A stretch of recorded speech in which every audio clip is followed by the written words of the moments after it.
Good morning, everyone. Good morning. I am Vianna Stanley, a graduating senior majoring in accounting, and I will be your mistress of ceremony this morning. In the words of Maya Angelou, success is liking yourself, liking what you do, and how you do it. The Youth Motivation Task Force program has been on this campus for 40 years. The purpose of the program is to prepare students to make the transition from college to the real world of work. We have been inspired, motivated, and encouraged this week by consultants that are not only entrepreneurs, but corporate executives and managers that spoke on our theme, Laws for a Successful Career. L meaning listening, appearance and attitude, writing and speaking. Most importantly, some of the consultants are graduates of this great institution, the University of Arkansas at Pine Bluff. There's an African proverb that says, God gives us nothing those who keep their arms crossed. So let's open our arms and our minds to receive the seed that we planted in our hearts today. Take a look at your programs, and the assembly will go as printed. At this time, the UAPB ROTC Color Guard will present the colors. Over. Mark. Right, left, left, right, right. Mark, Tom, march, left. Color guard, hold. Left, face. Present, on.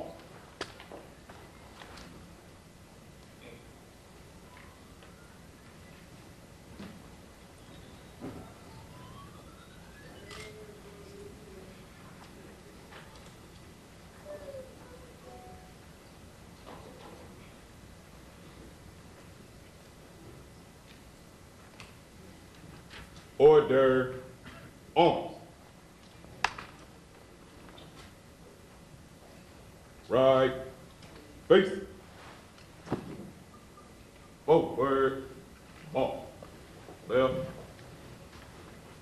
left, right, right, left, left, right, right, left, left. You may be seated. Good morning. My name is Peyton Parker. I'm a sophomore business management major, and I'll be giving you a meditation for today. Joseph Addison, a 16th century English poet, playwright, and politician, he coined this phrase: if you wish to succeed in life, make perseverance your bosom friend, experience your wise counselor, caution your elder brother, and hope your guardian genius. As we wrap up another year of YMTF, we are again reminded that it is possible to attend an HBCU and succeed, to be an African American and lead on a major scale, and to come from humble beginnings and obtain the luxuries of life. But along with these joyous testimonies from these consultants and their current accomplishments and positions are the strenuous recollections of what it took to get them where they are today. Success is a goal that many people strive for, but not everyone obtains. What sets them apart is that these consultants and many other people here in this room today, they did things that the average person didn't adhere to. They took the extra steps. They put in the extra time. They made sure that they put in 110% and gave their all. Perseverance is defined as steady and continued action or belief, usually over a long period of time. Despite setbacks, they keep going. Understand that there will be bumps on the road to success, but you have to keep striving, you have to keep pushing, and always continue moving forward. Experience is active involvement in an activity or exposure to events or people over time that leads to an increase in knowledge or skill. These couple days in the classroom, use that as experience. Use the stories that have been told, the advice that has been given, and learn from the mistakes that others made, and learn from the ones that you make. Be careful about your image at all times. Represent yourself, your family, this great university, always in a positive light. We're fortunate enough to have people like our consultants and YMTF to take time for us and come back and give back either to their university or to this community. Without hope, one can't even have faith. You must always have hope, for we know that faith is the substance of things hoped for, the evidence of things not seen. Hope will give you a reason to keep going, despite the setbacks. It will transfer into ambition, and it will give you a mentality to go above and beyond the standard. So from this day forward, I challenge you to make perseverance your closest friend, experience your life teacher, carefully calculate every move, and keep your hope alive, and there will be absolutely nothing that you won't be able to achieve. I thank you for your time. God bless. My name is Melvin D. Clayton, and I'm a junior at the University of Arkansas at Pine Bluff. We would like to welcome Ms. Angela Davis, all YMTF consultants, faculty, staff, students, and last of all, family and friends, to the 2013 Youth Motivation Task Force Assembly. The purpose of this program is to assist students transitioning from the real world to the workforce. The Office of Career Services extends its full thanks and appreciation to everyone who has helped to make this program a success. Again, we welcome you to the University of Arkansas at Pine Bluff, the flagship of the Delta. We thank you for being here, and we thank you for believing in YMTF. Thank you. Every February in America, we celebrate what is known as Black History Month. In the February of 2006 was no different, as my AP history teacher spoke to my class about Black history assignments. I was not very attentive, as I had been completing Black history reports for about 10 years. However, my ears took heed as she put a unique spin on her assignment. You must find a significant Black history figure who is still alive. I became excited as I had celebrated the Martins and the Rosas who had left their legacy. But now I was presented with the opportunity to celebrate one who is still mapping her legacy. I was so intrigued by my assignment that I began to tell my English teacher about it. She immediately suggested that I research a woman by the name of Dr. Angela Davis. I looked at her with puzzled eyes, and she stared back and said, "If you are looking for a woman who has lived what she has preached, she is the one." Overcome with curiosity about who this Angela Davis could be, I rushed to the World Wide Web to assist me in my research. Upon typing her name in Google, I was startled by the results. Words such as radical activist and revolutionary. I began to watch interviews and read articles and came to the conclusion that many people think about change. Many people talk about change, but Dr. Angela Davis lived her change.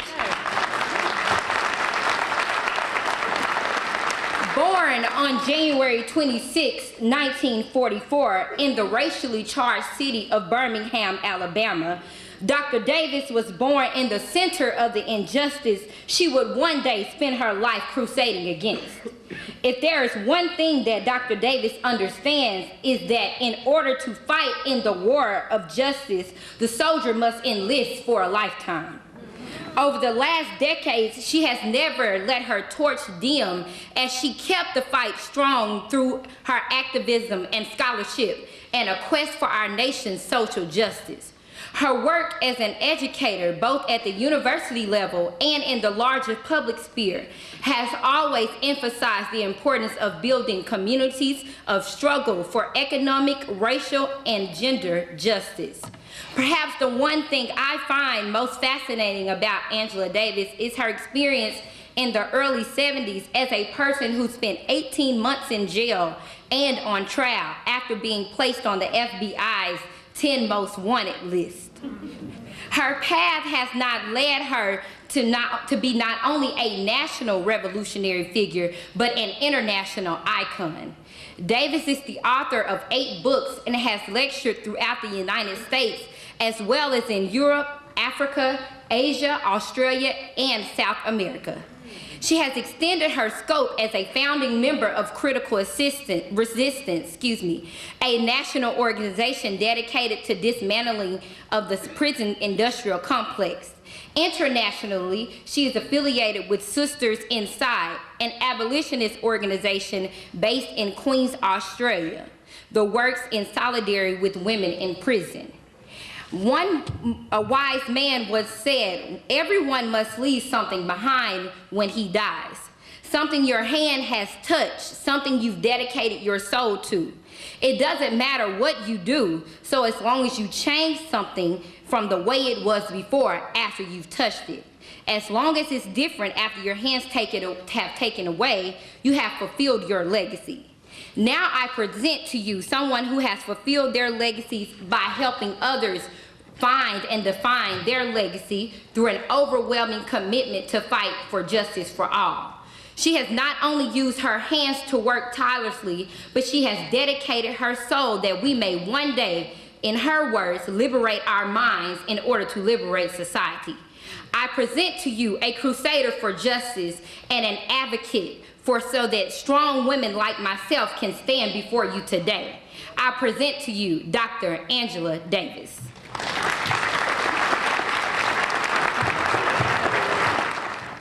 Good morning. Good morning. You know, there is an African proverb that goes something like this: the spirit will not descend without song. And so I would very much like to thank the choir for allowing the Spirit to descend upon us this morning. And I would like to thank you for the wonderful introduction. It is quite an honor to be present here during the 40th Youth Motivation Task Force Assembly here at the University of Arkansas in Pine Bluff. And of course, let me thank Interim Chancellor Kevin Johnson, Mary Jones, and all of the other organizers of this wonderful event.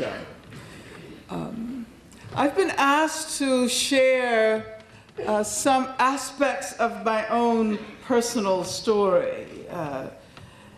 And in connection with the efforts of the consultants and everyone else who is present on this campus to persuade the students that they can do whatever they set their mind to do. But first, let me say that I feel very much connected to Pine Bluff because my attorney, who actually helped to save my life, is from Pine Bluff. His name is Leo Branton, and he's the brother of Wiley Branton. And I happened to see him last weekend during the premiere of a film that is about the trial. It's called Free Angela and All Political Prisoners. Maybe it'll come to Pine Bluff. I want to share my personal story by describing some, if I'm able to get through all of these moments, some 20 moments in my own history of organizing for social justice. And I would actually like to start before I was born. I'd like to start with my mother, who grew up in a rural area of Alabama as a foster child who never knew who her biological parents were. When she was about to graduate from elementary school, her foster parents assumed that, like every other black child, she would get a job. But My mother, it seems, had been motivated by her teachers to continue learning. And so she decided she wanted to go to high school. But there was no high school in Sylacauga, Alabama. The closest high school was in Birmingham. And it was at that time called Industrial High School. My mother, in effect, ran away from home because her parents disagreed with her. They felt she should stay in Sylacauga. She made her way to Birmingham on her own at the age of 13, got a job as a maid, made enough money to pay for a room at the YWCA, and went to college, went to high school rather. And the principal of the high school and many others encouraged her to go to college. And so with this help and support of that community, she attended an HBCU in Birmingham, Miles College. And her college instructors encouraged her to continue her education. But in the meantime, she did meet my father, and she did get married and had a few children, but she never forgot that her teachers had encouraged her to continue her education. And so when I was about 6 years old or so, she enrolled in a master's program at NYU, New York University, and for 3 summers took all of the children to New York while she completed her master's in education. My mother was also an activist.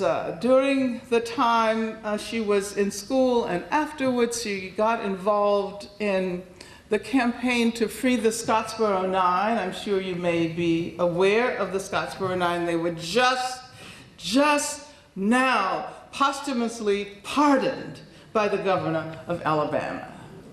Just about 2 weeks ago or so, I think. And they were falsely accused of raping 2 young white women.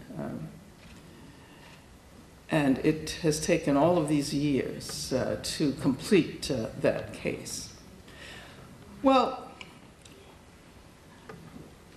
if it were possible, if we had the time, I would spend the whole hour talking about my mother, because I realize that I am only walking in her footsteps.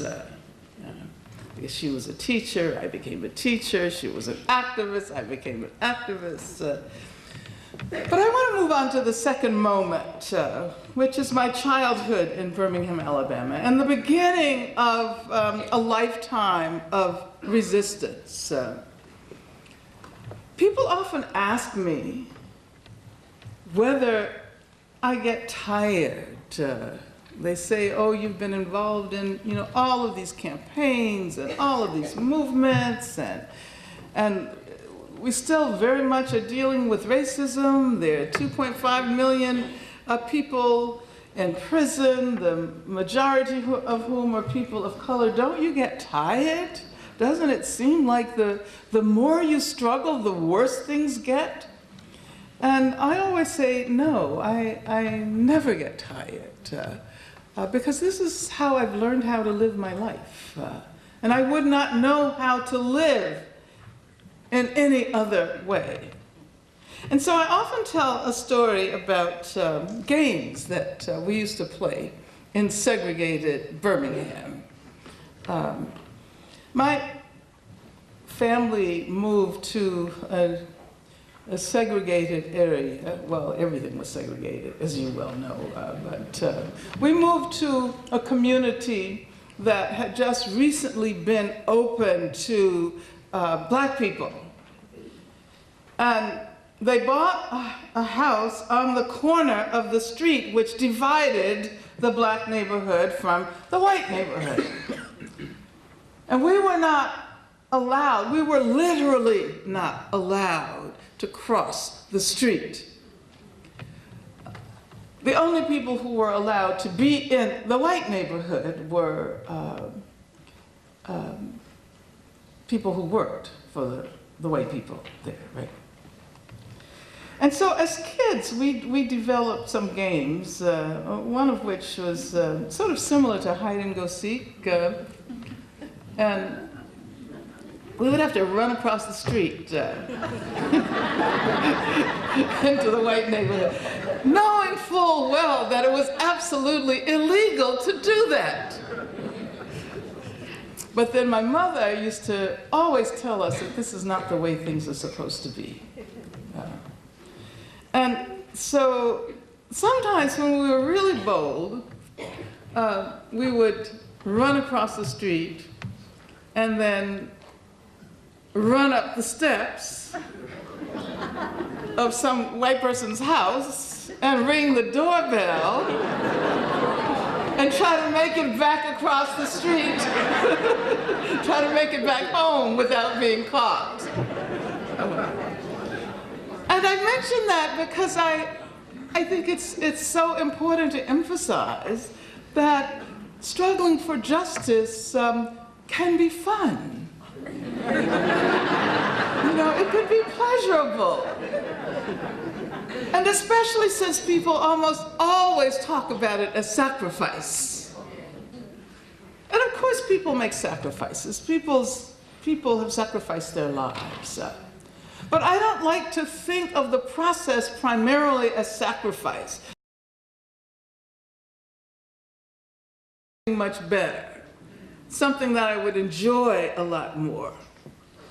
And you know, just as we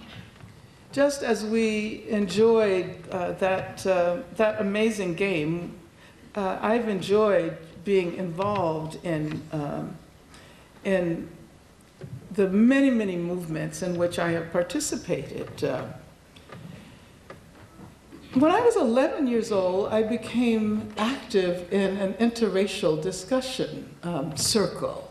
As a matter of fact, at my church, every week we had a group of young kids, black and white, talk. That's all we did. We talked. We shared experiences. We talked about justice and racial equality. And as a result of the fact that there were children talking about justice, the Ku Klux Klan burned the church. This was actually before the bombing of the 16th Street Baptist Church.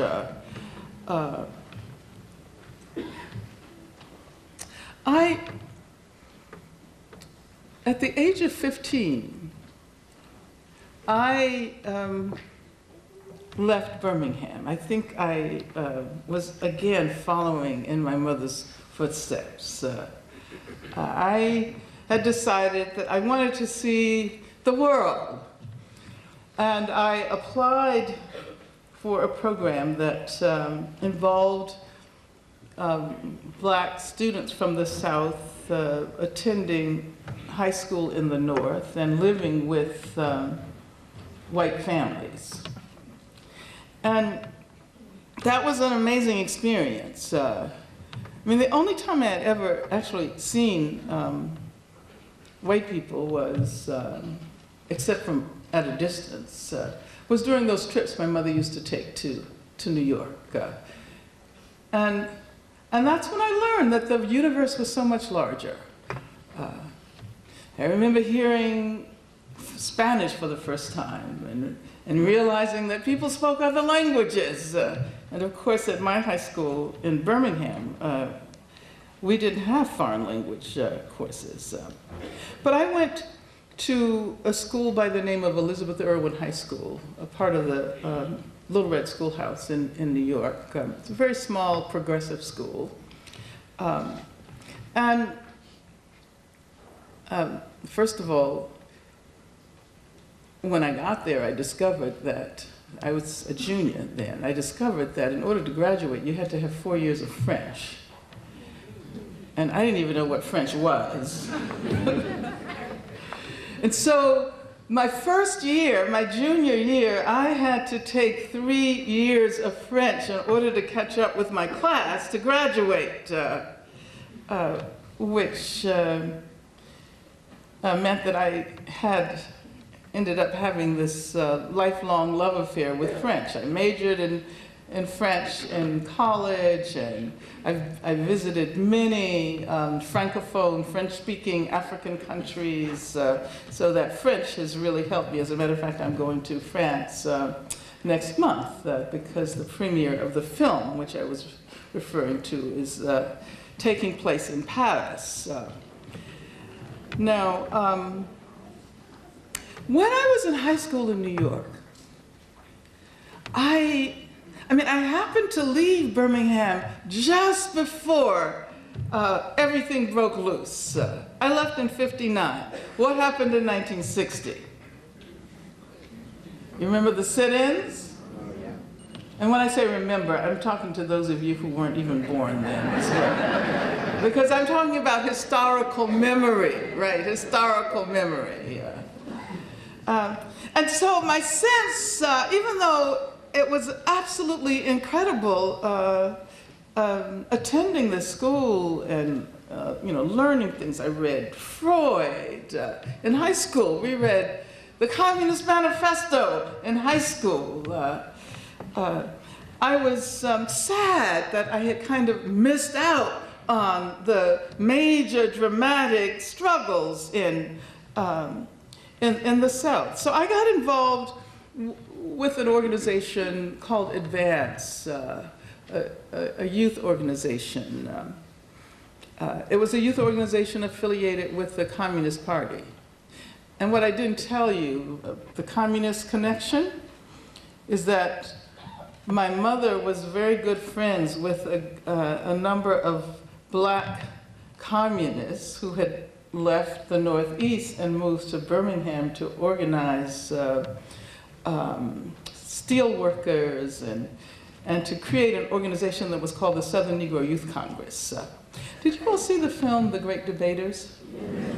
You remember when the character that Denzel Washington plays is out organizing with the black and white tenant farmers? Well, I was talking to my mother's closest friend who is still alive. She's about to turn 98. And she's still totally lucid and totally present. But I was talking to her after that film, and she said, "Angela, do you know what organization that was?" I said, "No."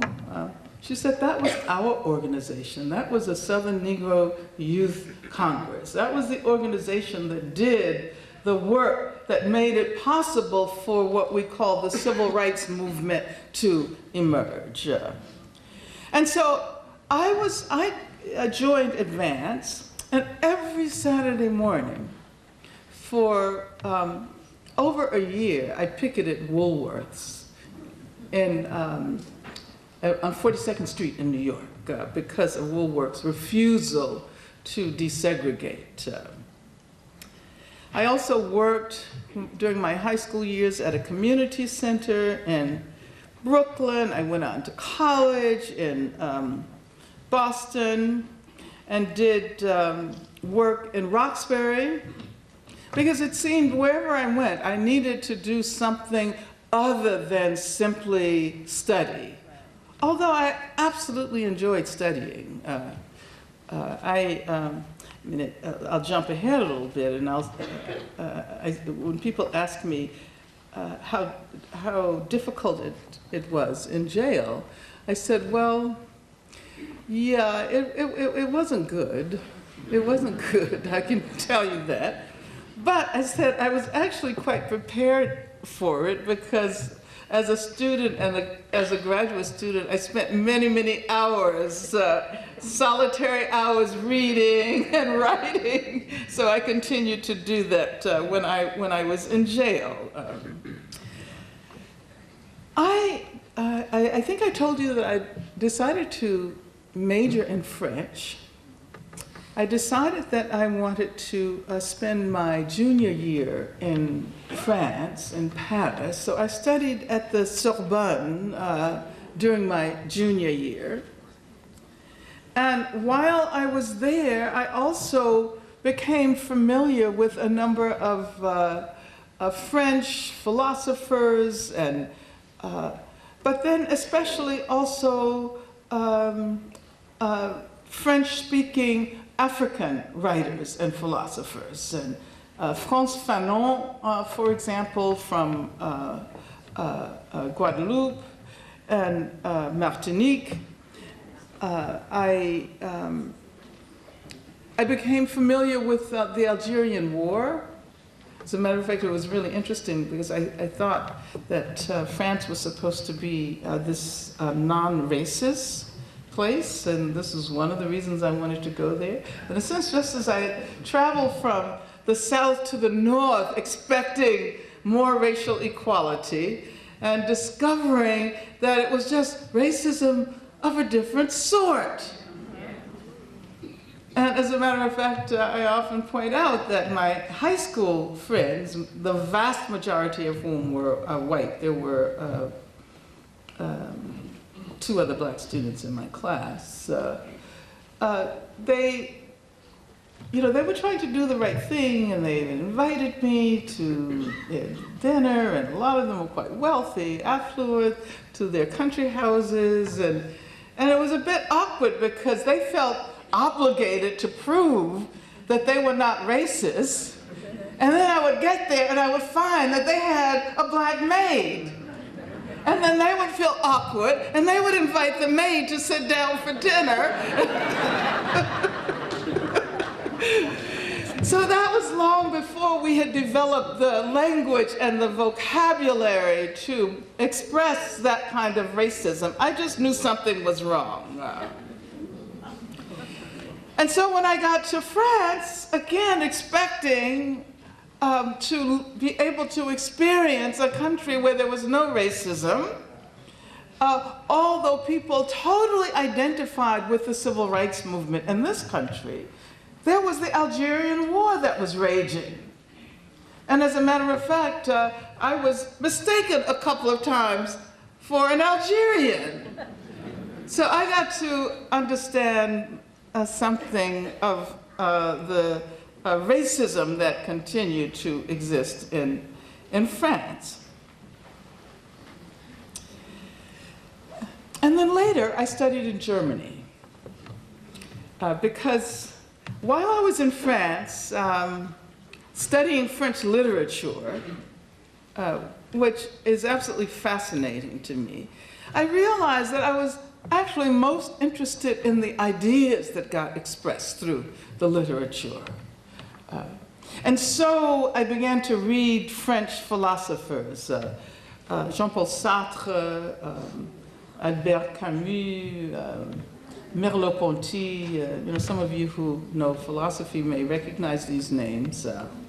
And then I returned to the US to do my final year as an undergraduate, and I met a philosopher who was teaching there by the name of Herbert Marcuse, who became my mentor. And I told him, I said, I love French literature, but I think that I'm attracted to the literature because of the ideas. So I think I would like to study philosophy. But I'm a senior now, and I've spent all of these years studying French literature, so how do I begin to study philosophy? At the time, Herbert Marcuse was in his 70s. He was a German Jewish philosopher who had escaped in the 1930s from the Third Reich and had come to this country. In any event, he said to me, and I was quite surprised, he said, okay, well, let's learn some philosophy. And he said that we would start at the very beginning. And of course, at this time, he was talking about Western philosophy. So I have to make that clear. I didn't learn African philosophy until later. And so he suggested that I should come to his office every week for a session of a couple of hours, and we would start reading the pre-Socratics, and then we would read Plato, and then we would read Aristotle, and then we would read Spinoza. And we made our way all the way up to the German idealists. And by that time, the first semester was over. So he said, I'm teaching a graduate seminar on Immanuel Kant's critique of pure reason next semester. I want you to take that seminar. And I said, but I've only had one semester of philosophy. How can I take a graduate seminar? Not only did he insist that I take the seminar, but he made me deliver the first presentation. And so after that, I think I was just hooked. And I went on to travel to Germany, and I studied with some of his colleagues in Frankfurt at the, from 1965 to 1967. And I said I was going to focus on activist moments. Well, I was active in Germany in an organization called, it was called SDS, but not the SDS that some of you may know here. You have good historical memories. SDS stood for German Sozialistische Deutsche Studentenverbund, German Socialist Student Organization. So we were active in the campaign against the war in Vietnam, against the Shah in Iran. That was when I first became active in those struggles. We did work around Palestinians. This is 1965, 1966. And then in 1966, the Black Panther Party was created, right? And I remember seeing this photograph in a German newspaper of the Black Panther Party standing with their guns. And we have to talk about the shift from then until now, what guns meant then and what they mean now, because it's totally different. And we really have to recognize how historical change can shift everything. But I saw that picture and I said to myself, I have to go home. You know, I can't miss, I felt like I had missed out. I had left the South, right, just as the movement really erupted. And I needed to go home to be a part of this second phase of the movement, which I did. And Herbert Marcuse, who had been teaching at Brandeis, had moved to California. And so I decided to go back, come back to this country to study with him in California. And of course, at the same time, I was studying, but I was also active. This was 1967, 1968. I didn't get involved in the Black Panther Party immediately, but I did get involved in, I did help to organize a student campaign, and I got involved, actually it was in another Black Panther Party. Because at that time, there were a lot of Black Panther parties emerging. Given the fact that in the Lowndes County Freedom Democratic Party in Alabama had used the Black Panther as their icon, as their logo. You know, there's the elephant, right? And the donkey. Yes. And Lowndes County had the panther. So this is how the Black Panther emerged as a symbol of Black equality. So I became involved in the Black Panther political party. There were about 5 different Black Panther parties at that time. Later I became involved in what was then the Black Panther Party for Self-Defense. and became the Black Panther Party. But I'm getting ahead of myself, because I did want to tell you about Lumumba Zapata, which was the college we struggled for on the campus at the University of California, San Diego. There weren't that many black people there. There were maybe about, I don't know, 12 black students on the campus, 17 including the workers, and this was a huge university. And there were some Chicano students. So we decided, the black students, graduate students and undergraduates, we decided, well, we need to create a coalition with the Chicano students. And we still didn't have that many. So we said, okay, let's look at the radical white students. Okay, so we had all the black students, all the Chicano students, and some of the white students. And we decided that we were going to call for the creation of this new college. It would be the third college at the university. And we demanded that it be called Lumumba Zapata. Lumumba after Patrice Lumumba. And for those of you who know that history, you know that that was a moment of African liberation. You know, all over Africa, people were rising up. Patrice Lumumba from the Congo was a symbol of that. Amilcar Cabral, for example, from Guinea-Bissau, and you know, all Southern Africa, South Africa. And then Zapata after Emiliano Zapata, the Mexican revolutionary. So we did a bunch of things. I don't know, can I share those with you? Can I tell you? Okay, well, first of all, the first thing we decided to do was to disrupt the academic Senate meeting.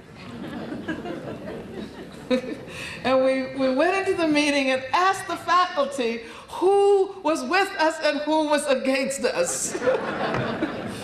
And my mentor, by that time, Herbert was, I think, in his late 70s. He stood up and he said, "I am with you." And then he was the most prominent professor and most well-known professor on the campus, and eventually became a kind of symbol for people, especially students and workers all over the world. So he stood up. And then later we told him, we said, well, we have this idea. We have to occupy the administration office. But in order to get in, we may have to break the glass door. And we know that we will get kicked out of school if you don't help us. So he agreed to be the first one to walk in, which kind of saved all of us from the possibility of getting kicked out of school. So that was, you know, that was during that period of, let me see, how much time do I have left? I have about 10 minutes for a lot. And then I became involved in the Los Angeles SNCC, Student Nonviolent Coordinating Committee, which was located primarily here in the South, but there was a chapter in New York, and then we created the chapter in Los Angeles. And this was actually because of a little conflict between the two Black Panther parties, which I write about this in my autobiography. So if you want the details, you can read the autobiography. And we did a lot of amazing things in SNCC. One of the most important was to prevent a massacre in Los Angeles when Dr. Martin Luther King was assassinated. Dr. King was assassinated on April 4th, 1968, right? And we knew that the Los Angeles Police Department, the same Los Angeles Police Department that's in the news these days, was probably going to use that as an occasion to attack Black activists and the Black community. And so we did not want people to riot because we knew if they just rioted it, then many people would be dead. So we decided to organize the resistance we called for a shutdown of the entire city. We said that everyone should pay tribute to Dr. King by, closing the stores. We tried to shut down the malls, and they didn't shut down the malls. So we put up picket lines there. So we were able to get people involved in productive activity as opposed to simply rioting, which would have been an invitation. The police department would have interpreted that as an invitation to kill. But at the same time, they beat up very badly a couple of black youth. There was one young man who wasn't an activist. I think he was just picked out for no reason at all. And they dumped him at our office. He was all bloody. I mean, we had to take care of him and take him to the hospital. And then something else that they did, which is absolutely incredible. While we were out during the day, during the organizing and picketing and so forth, they came into our office and tore up the office. And we had made some spaghetti. And we had made some spaghetti for afterwards so that, the people who'd been out all day would have something to eat. And we came back and found the office in that kind of state, and then we decided, okay, well, let's at least sit down and eat, and then we'll figure out. They had put tax in the spaghetti. This is the Los Angeles Police Department, the same Los Angeles Police Department you all are reading about now. Okay, well, that organization didn't last a long time. It didn't last a long time because of the gender struggles. There were those people, particularly in the national headquarters, who did not believe that women should be in the leadership.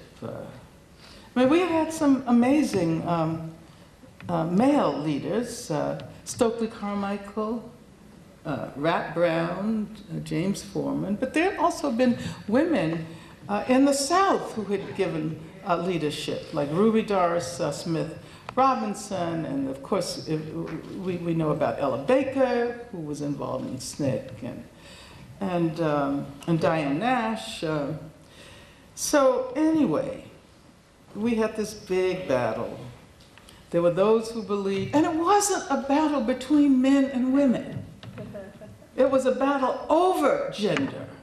And I think it's really important that we recognize that some of the women believe that women should be subordinate, and some of the men believe that women should be able to be in the leadership. So the lines weren't that neat. It's always much more complicated than it seems to be. That organization fell apart, and that's when I joined the Communist Party. Because I've always felt the need for some kind of community, some kind of organization. And I hadn't really joined the Communist Party up until then, because to tell the truth, I consider the Communist Party not radical enough. Because they were like my mother and father's friends. They were like the older people. So I hadn't really considered it. But I did join the Communist Party. And while I was a member of the Communist Party, I joined the Black Panther Party and was in charge of the educational program of the Los Angeles Black Panther Party. Well, at the same time I was studying, see, all along I was studying. I was studying hard and, reading and learning and learning how to write, and learning how to speak, listening, appearance, writing, speaking. I guess, I don't know about the appearance. That was probably something I could have worked on. But I definitely did the listening and the writing and the speaking. And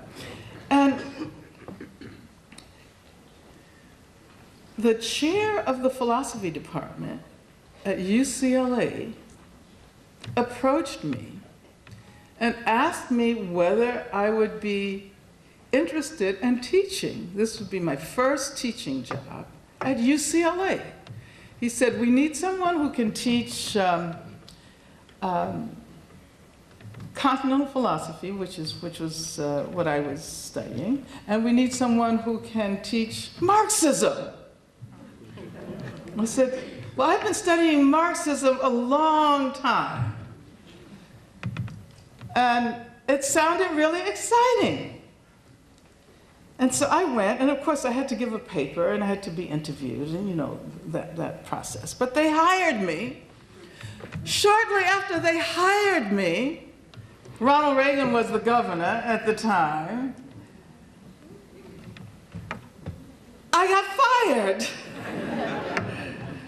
because of my membership in the Communist Party. As a matter of fact, at first the chancellor wrote me a letter asking me whether I was a member of the Communist Party, and I said, well, you know, although I totally resent your right to ask such questions, are people who are members of the Democratic or Republican Party asked to reveal their political affiliations?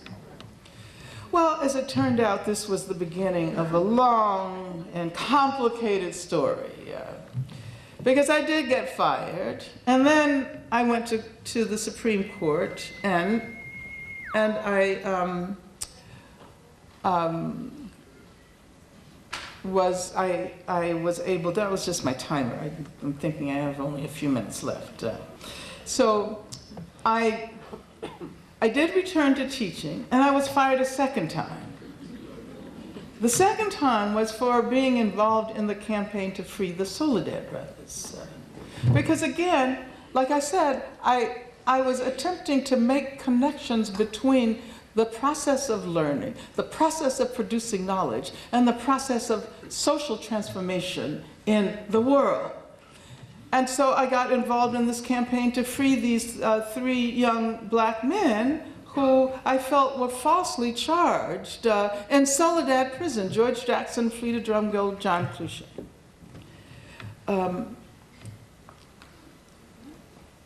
But because I was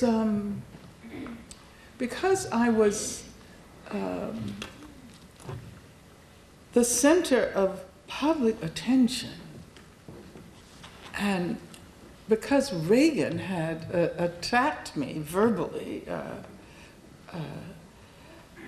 I received threats. I received sometimes hundreds of threats every day. So I had to have protection. I had to have bodyguards. The campus police ushered me from class to class, and they took me to my car, and they would sometimes start my car on those days when they thought that someone might have put a bomb in the car. And so I had to purchase weapons to be used by the bodyguards who protected me.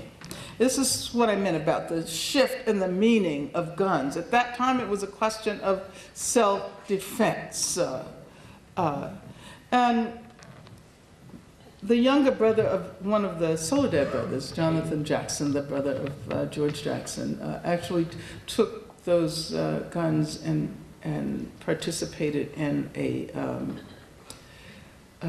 shootout at the Marin County courthouse in which a judge was killed, and people were injured, and Jonathan was killed, and 2 prisoners were killed. It was really a horrible, horrendous moment. And because the guns were registered in my name, I was charged with murder, kidnapping, and conspiracy. And I was placed on the FBI's 10 most wanted list because I didn't immediately turn myself in. I didn't turn myself in because there had been really bad experiences with people turning themselves in. Little Bobby Hutton, who was a member of the Black Panther Party, tried to turn himself into the police with his hands in the air, and he had taken off all of his clothes so they would see that he wasn't armed, and they still killed him. So I went underground. I was eventually captured, this film that I was referring to you before, the filmmaker Shala Lynch, who also did a film on Shirley Chisholm, really amazing film on Shirley Chisholm, interviewed some of the FBI agents, and I learned when I saw that film for the first time a couple of months ago how the FBI actually caught me. I never knew that part of the story. And so I was caught by the FBI. I spent 16 months in jail. I was on trial. I'll just tell you one thing, one moment in that really amazing organizing process that was responsible for the fact that I was freed.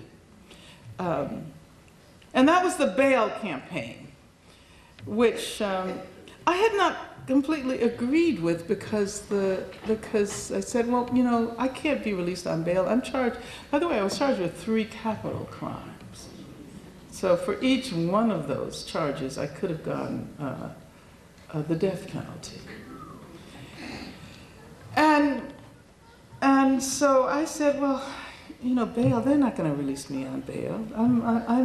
I'm in jail on 3 non-bailable offenses.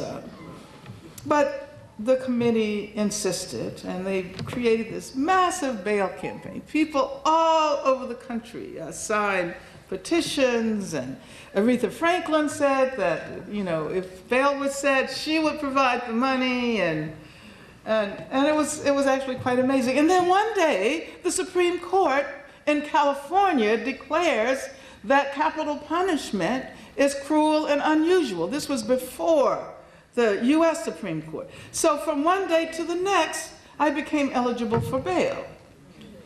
And suddenly people from all over the world began calling, and you know, this was pre-email and all that. So they had to either call or send telegrams to the judge. And he said that he would release me. But we had to come up with the $100,000, which was in those days a lot of money. It would be probably equivalent to $1 million today. And Aretha was in the West Indies. She was in the Caribbean. And this was before global capitalism, so you couldn't transfer funds across national borders so quickly. So we didn't know what we were going to do. And then this white farmer from Central California, from Fresno, California, says that he will put up his farm. And it happened like within a matter of hours. But I should tell you that later some of his animals were killed by the Klan was still in California in those days. And so we had to provide people who would help guard his farm. And again, this is where the guns come in again. It's like self-defense. And I mention that because it was not the way it is today, where there are 300 million guns. And I mean, I think we should get rid of all the guns. I mean, as a matter of fact, I think it might be a good idea to take the guns away from the police as well. But we can talk about that during the question and answer period. And let me just go through just very quickly the last, I mean, I was released on bail, and then of course I was found not guilty.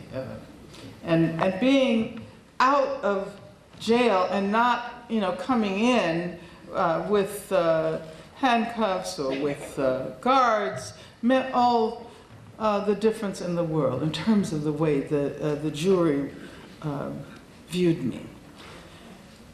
And we transformed the organization that was called the National United Committee to Free Angela Davis and All Political Prisoners. That's where the Free Angela and All Political Prisoners comes from in the movie, which had been working internationally. Like my sister traveled all over the world, and my sister had a baby who she named first she wanted to name her Angela Libre. And I said, no, don't name that child. So her name turned out to be Angela Issa. So my sister left her 9-month-old baby, and my mother took care of the baby. Well, my sister traveled all over the world, and my mother traveled all over the country with the baby. And there are these great pictures of my mother with the baby in one hand and her fist.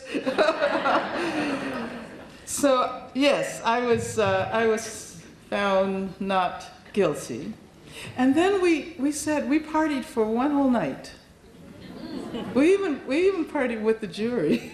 That's why people got really upset, because we had a party with most of the members of the jury afterwards.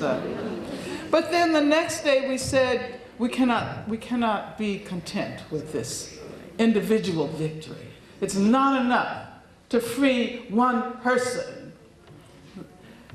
I had insisted that the name of the organization be not National United Committee to Free Angela Davis, but National United Committee to Free Angela Davis and all political prisoners. So the very next day, we created the basis for an organization that would go on to do work to free other political prisoners, that would challenge the Ku Klux Klan, that would challenge racism and anti-Semitism. It was called the National Alliance Against Racist and Political Repression. And as a matter of fact, one of the very first cases we took on came from North Carolina. And it was a case of Reverend Ben Chavis and the Wilmington 10. And just last week, the governor of North Carolina pardoned the Wilmington 10. So, yes. And that work continued. That work continued for many, many years. I also became involved in the National Black Women's Health Project, because health is so connected with justice.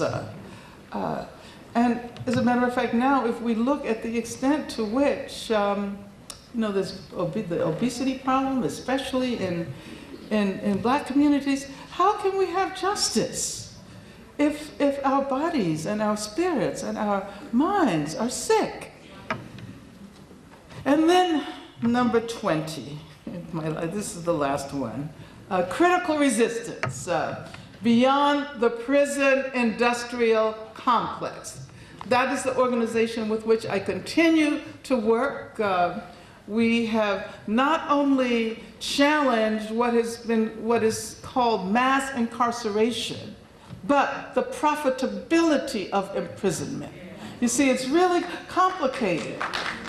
It's not just that we have this drive to incarcerate vast numbers of Black people, especially young Black men. As a matter of fact, as Michelle Alexander has pointed out, there are more Black men in prison and under the direct control of the criminal of criminal justice agencies in the 21st century than there were enslaved in 1850.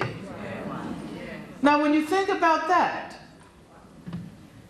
so we not only looked at that phenomenon and the expansion of prisons, but we realized that it happened in connection with the emergence of global capitalism and the deindustrialization of our major urban areas. I grew up in Birmingham, where most of my friends' fathers either worked in the mills or the mines, because Birmingham was a steel-producing city, right? If you go to Birmingham today, you find one steel mill, and that is a museum that shows you how it used to be. And so in the meantime, this manufacturing gets shifted to other countries where there are no labor movements and there are cheap labor pools. And then what happens to people who had historically depended on those jobs? There's nothing for them. And then at the same time, you have the dismantling of welfare, the dismantling of recreation. You have the dismantling of many of the scholarship programs for education. And so what are people supposed to do? So you have the creation of new prisons. It's like a surplus population that gets warehoused in these prisons that become profitable, both in terms of private prison corporations, but also in terms of the public prisons that have contracts with all kinds of corporations that make money on the fact that there's such a huge number of people behind bars.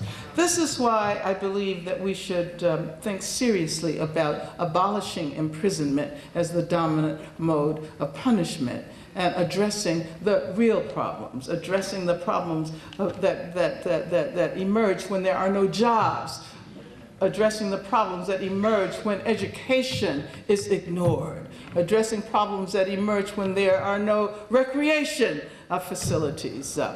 And of course, you see now, this could be the beginning of another lecture about the contemporary era. But I know that my time is up, and I would like to thank you for your attention and to congratulate all who are participating in this wonderful Youth Motivation Passport program. Thank you. First, Dr. Davis, I want to say to you on behalf of the University of Arkansas at Pine Bluff and all these that are assembled here, how much we appreciate your presentation. Thank you for sharing your work, your history, and all of those things that you shared with us. And I'm one of those, a few in this audience that remember those days, remember reading about you. And, you know, and there really, I was entering college about that time, and there were some times when I wished I could have joined you, because it was very interesting.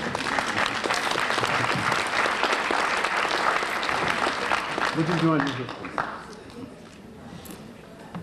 It is my pleasure to present to you on behalf of the University of Arkansas at Pine Bluff and to our career service program, just a token of our appreciation to you for sharing your time with us and for being in Pine Bluff, Arkansas, on the campus of the University of Arkansas at Pine Bluff. Thank you.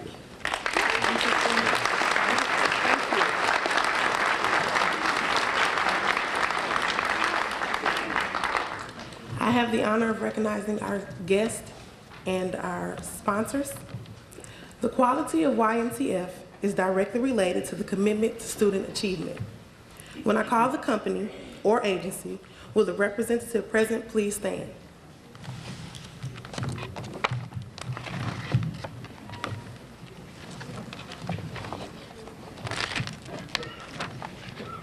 We have our platinum sponsor, Krista's Health.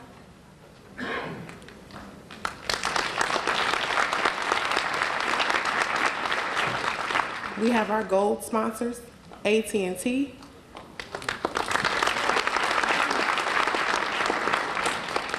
Walmart,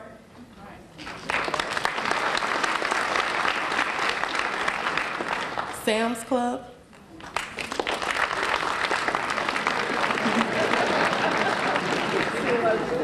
USDA,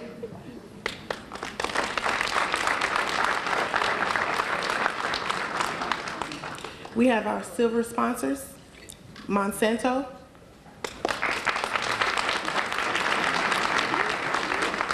also Eaton,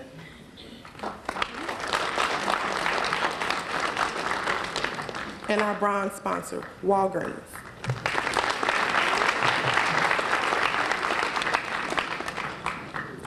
The Office of Career Services at UAPB would like to say that we truly appreciate your financial support. With your support, our success is almost guaranteed. We value the opportunity for partnering with you and hope that you will continue to support our goal for maintaining quality, out-of-class learning experiences for students at UAPB. Thank you for continuing to support us. Please join me in a round of applause for all of our sponsors.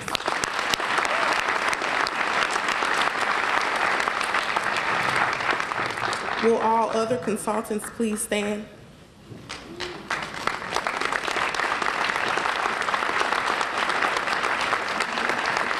We would like to thank all of our consultants for taking the time out of your busy schedule to participate in the UAPB 2013 YMTF program. We look forward to you in 2014. We would also like to acknowledge our interim chancellor, Dr. Calvin Johnson, Vice Chancellor of Academic Affairs, Dr. Mary Benjamin, Administrative Coordinator for Student Affairs, Mr. Bennett, and Vice Chancellor for Finance and Administration, Ms. Pauline Thomas.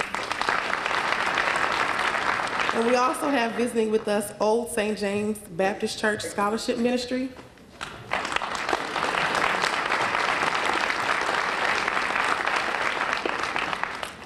and last but not least, a special thank you again to our guest speaker, Dr. Angela Davis.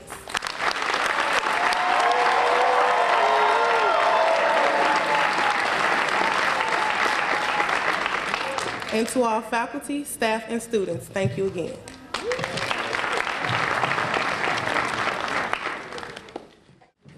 Good evening, and I would be remiss not to say thank you on behalf of the Division of Student Affairs and to the Youth Motivation Task Force Planning Committee and to our speaker, Dr. Davis, and to our future speaker, Miss UAPB. Thank you for taking us down memory lane for 40 years of service, dedication, and commitment to the cause of educating young people. And Dr. Davis, thank you for planting the seed that hopefully will challenge our young people, the seed that will inspire them, and the seed that will motivate them. So as that seed is nurtured 10, 15 years later, maybe that seed will be planted into the minds of generations that are yet to be born. Again, thank you for participating and making this a great program. We would like to thank you for attending the YMTF Assembly on today. Please stand for the alma mater.